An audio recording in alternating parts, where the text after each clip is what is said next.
আমাদের আজকের আলোচনার মূল বিষয়বস্তু হচ্ছে বিভিন্ন সিচুয়েশনে আমরা যে ধরনের কথাগুলো বলি সেই কথাগুলোকে আমরা একটু মডারেটলি একটু স্মার্ট ওয়েতে বলার চেষ্টা করবো। সো আমরা বিভিন্ন ধরনের বাক্য ব্যবহার করে থাকি, বিভিন্ন সিচুয়েশনাল ইংলিশ, এদেরকে বলা হয় সিচুয়েশনাল ইংলিশ।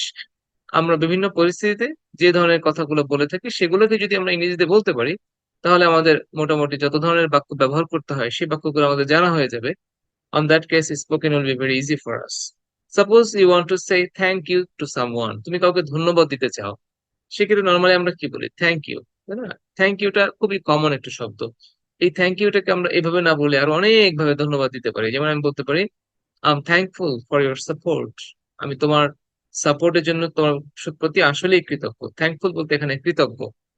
অথবা বলতে পারো, you are invaluable to me. তুমি আমার কাছে মহামূল্যবান, মানে অমূল্যবান, তোমাকে দাম দিয়ে কেনা যাবে না, বা তোমাকে ধন্যবাদ দিয়ে কেনা যাবে না, তুমি অমূল্যবান একটা জিনিস। Or you can say thanks for being helpful. তুমি যে আমাকে অনেক বেশি হেল্প করলা, এটার জন্য তোমাকে ধন্যবাদ। That was so kind of you. এটা অনেক তোমার বড় একটা মহত্বের বিষয়। তুমি যে আমাকে হেল্প করেছো, তোমাকে ধন্যবাদ দিচ্ছি, এটা তোমার জন্য অনেক মহত্বের বিষয়। You have done a lot for me. তুমি আমার জন্য অনেক করেছো, অনেক কিছু করেছো। Or you can say, I'm grateful to you. I'm thankful for your support, or I'm grateful to you, almost same. I'm grateful to you অর্থ কৃতজ্ঞ, আমি তোমার কাছে কৃতজ্ঞ থাকবো। ওখানে থ্যাঙ্কফুল শব্দটাও কৃতজ্ঞ অর্থেই বসে। Or simply you can say thanks a lot. তোমাকে উপকার করেছে, তোমাকে অনেক হেল্প করেছে, সেক্ষেত্রে তুমি তাকে বলতে পারো জাস্ট থ্যাংক ইউ। এটা না বলে আমরা আরো অনেক ভাবে এটা বলতে পারি। আমি বলতে পারি, thanks a lot, I am grateful to you, I am thankful for your support, or thanks for being helpful. এবার আসো, তোমাকে কেউ ধন্যবাদ দিয়েছে, তখন তুমি তোমার রিপ্লাই দিতে চাও, তখন তুমি কি বলবে? when you are replying to someone's thank you, you should say, normally আমরা কি বলি? ইউ আর ওয়েলকাম, তাই না? তো ইউ আর ওয়েলকাম না বলে আমাদের আরো অনেক কিছু বলার সুযোগ রয়েছে। আমরা ইউ আর ওয়েলকাম বলতে পারবো, বাট চাইলে আমরা আরো অনেক কিছু বলতে পারি, শিওর, অবশ্যই, অথবা নট এট অল, মোটেও না। তুমি ধরে নাও যে you have done a lot for me, তুমি আমার জন্য অনেক কিছু করেছো, এই উত্তরে তুমি কি বলবে? আরে না, তেমন কিছু করি নাই। তাহলে সেক্ষেত্রে তুমি বলতে পারো not at all. Or don't mention. Don't mention হচ্ছে এই কথা বলতে হবে না, তুমি এই কথা না বললেও হবে। অর ইটস মাই প্লেজার, তুমি সিম্পলি বলতে পারো এটা আমার জন্য অনেক আনন্দের বিষয় যে আমি তোমাকে হেল্প করতে পেরেছি। Or it's okay, it's nothing.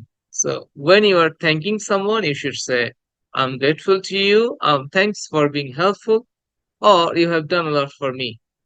আবার তোমাকে যদি কেউ ধন্যবাদ দেয়, তখন তুমি রিপ্লাই বলতে পারো, you are welcome, or don't mention, it's my pleasure, or it's nothing. Next situation, say good bye to someone. তুমি কাউকে তখন বিদায় দিতে চাচ্ছ, গুড বাই জানাতে চাচ্ছ, সেক্ষেত্রে নর্মালি আমরা বলি বাই বাই আর গুড বাই। আমি এখানে না বলে বলতে পারি, আম আউট হিয়ার, আমি এখন চলে যাচ্ছি এখান থেকে। আম আউট হিয়ার বলতে আমি এখন এখান থেকে চলে যাব। Or it's time to be going, যাওয়ার সময় হয়েছে। It's time to be going, take care of yourself, have a good day.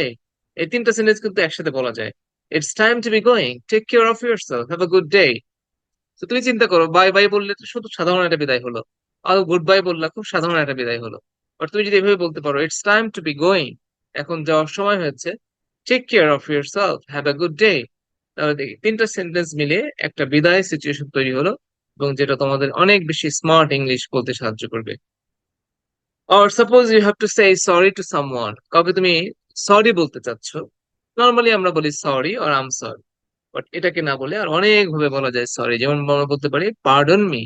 Pardon me শব্দের অর্থ হচ্ছে মাফ করবেন বা ক্ষমা করবেন, আমাকে মাফ করবেন। Or you can say please forgive me. Silly me মানে আমি কি এটা বোকামি করে ফেললাম তোমার সাথে, তুমি মাফ করে দাও। সিলি মি, সিলি মি বলতে আমি এটা বোকামি করেছি, আমি এর জন্য তোমার কাছে ক্ষমা চাই। Or you can say I am really sorry, or I apologise. এই অ্যাপোলোজাইজ শব্দের অর্থ ক্ষমা চাওয়া, ক্ষমা প্রার্থনা করা। আর এখানে এক্সকিউজ মি, এক্সকিউজ মি বলতে কিন্তু মাফ করবেন, এক্সকিউজ মি মাফ করবেন। আই রিগ্রেট, রিগ্রেট মানে হচ্ছে অনুতাপ করা, মানে তুমি যখন একটা ভুল করে ফেলবে, ভুল করার পরে যখন তুমি কষ্ট পাবে, দিস ইজ কল্ড রিগ্রেট, অনুতাপ করা। সো আমরা নর্মালি সরি না বলে বলতে পারি, প্লিজ ফরগিভ মি, আর আই এম রিয়েলি সরি, আর আই রিগ্রেট, আর পার্ডন মি। আর সরি তো আমরা খুব কমন, এটা সবাই জানে, এটা সবাই বলে, বাট আমরা একটু চেষ্টা করি একটু স্মার্ট ওয়েতে বলার জন্য। সেক্ষেত্রে আমরা বলবো, প্লিজ ফরগিভ মি, আর you can say I am really sorry, I regret. আচ্ছা, এবার দেখো তুমি কোনো রাস্তায় কারো মনোযোগ আকর্ষণ করতে চাচ্ছ, অথবা কোনো একজন কাউকে ডাকতে চাচ্ছ, তুমি টু অ্যাট্রাক্ট সামওয়ানস অ্যাটেনশন, তুমি কারো মনোযোগ আকর্ষণ করতে চাও। সেক্ষেত্রে আমরা নর্মালি বলতে পারি এক্সকিউজ মি। এক্সকিউজ মি বলতে ওই যে মাফ করবেন, এটা ক্ষমা চাওয়ার জন্য ব্যবহার করা যায়, আবার কারো মনোযোগ আকর্ষণ করার জন্য ব্যবহার করা যায়। আবার তুমি বলতে পারো হেই got it, hey got it, তুমি কি বুঝতে পেরেছো? লিসেন টু মি, আমার কথা শোনো। ডোন্ট ইউ হিয়ার মি, তুমি কি আমার কথা শুনতে পাচ্ছ না? ও, ডু ইউ আন্ডারস্ট্যান্ড, তুমি কি বুঝতে পারো আমি কি বলছি? Do you follow me, can you hear me?